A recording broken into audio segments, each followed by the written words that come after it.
Hi guys, and welcome to my channel. Today's video is a weekly plan with me based off some comments from you guys. You guys said that you wanted to see some other things other than just my monthly setup and plan with me videos.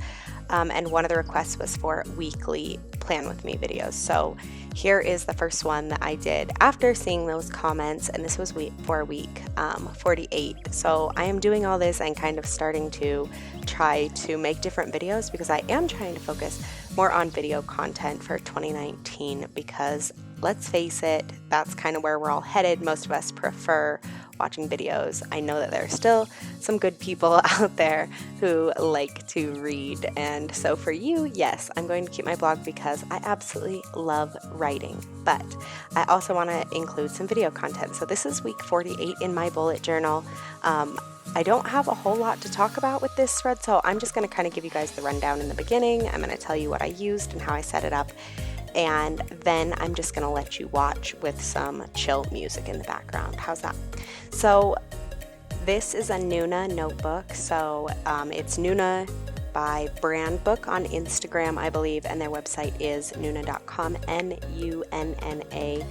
These notebooks are slightly different sizes than the regular notebooks that you're going to find on Amazon or here in the US.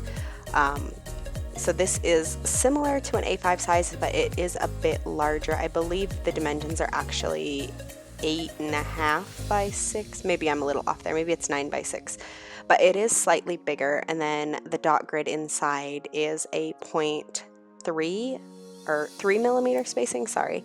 And so that's different because like the Leuchtturm or the scribbles that matter, they're all 5 millimeter. So the dot grid's a lot smaller, but it also has the brightest, whitest paper, and their paper quality is good. I think it used to be better, and I think they changed something, but I still love them. I still love this notebook, so I'm gonna stick with it, I think, at least until I can decide if I want to change to my tool disc bound or not. So anyways, back to this spread. So my general idea with this spread was to keep all of my extra stuff on the left-hand page and then put all of my actual planning for the week on the right side. So on this left-hand page, you will see in the top left corner, there's a divided box, and that's going to be my calendar. I really like to have a mini calendar in my weeklies. It just kind of gives me an overlook of the whole month so that I can look at where we are and then like what the next week is going to be, and just that alone is enough for me to be like, oh, next week I have to pay my car payment or whatever. And then the two boxes below that will be divided, but I always have a notes box, which sometimes I use and sometimes I don't, but I like to have it there just for things that I might randomly need to scribble in.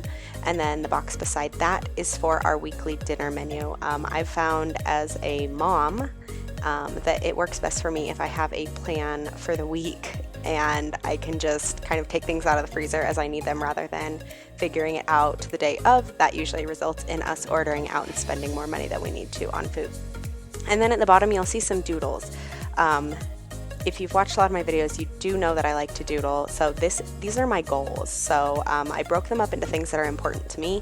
So we have workouts, so health and fitness. And then below that is the computer, and that is my work, so blogging and YouTube and social media promotion, that kind of stuff. Then at the top right, there's the little me, so that has to just do with me, so that's going to be self-care and self-love. And then below that is like relationship and family.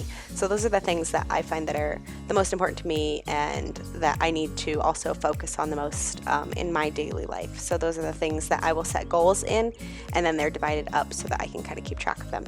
So then on the right hand page, I divided this up into 7 equal horizontal parts. I got pretty lucky. The dots in the journal measured out that I had exactly enough room for 7, and they would all be equal from top to bottom. I believe it was like 56. Is that right? I'm not good at math on the fly.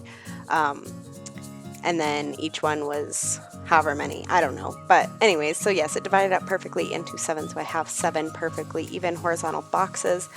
Some people may say that these boxes are going to be too small. I guess it all depends on you, but I figure even if I fill up right next to where the title is, the numbers, that I can always move over and add extra tasks beside it horizontally. So that kind of is the general idea of this. For me, this is pretty minimalistic. I was in a hurry to set this up. I believe I set this up actually on Monday. Yeah, so I was trying to get it set up fast. So this is pretty minimalistic for me. I just added some colors and used some black pen to darken up some areas and give it some depth. But aside from that, it didn't take a whole lot of effort to do this. And actually I ended up liking this so much, and it was so simple, but it was easy for me to keep up with, that I ended up doing a very similar spread the following week, so for week 49, and that is, I didn't video it, but it is posted on my Instagram. So if you want to check it out, you can. Also, if you'd like to recreate this spread, feel free to do so, and you can tag me. You could also tag Journal Fiend, that is her username on Instagram. Go to her feed and check her out, because I took inspiration for this spread from something of hers that I actually saw on Pinterest, and I do like to give credit where credit is due. So feel free to play the tag game and tag who you feel is most appropriate. But I do like to tell you guys, and I will leave her username in the description below so that you can find her on Instagram. And other than that, you can keep watching this video to see how I dress it up with some winter doodles and some color, since it is winter here in Montana. And thank you so much for watching. Please let me know if you liked this video in the comments below, and let me know what you want to see next time. Be sure to hit the like button and subscribe if you haven't yet, and I'll see you in the next video.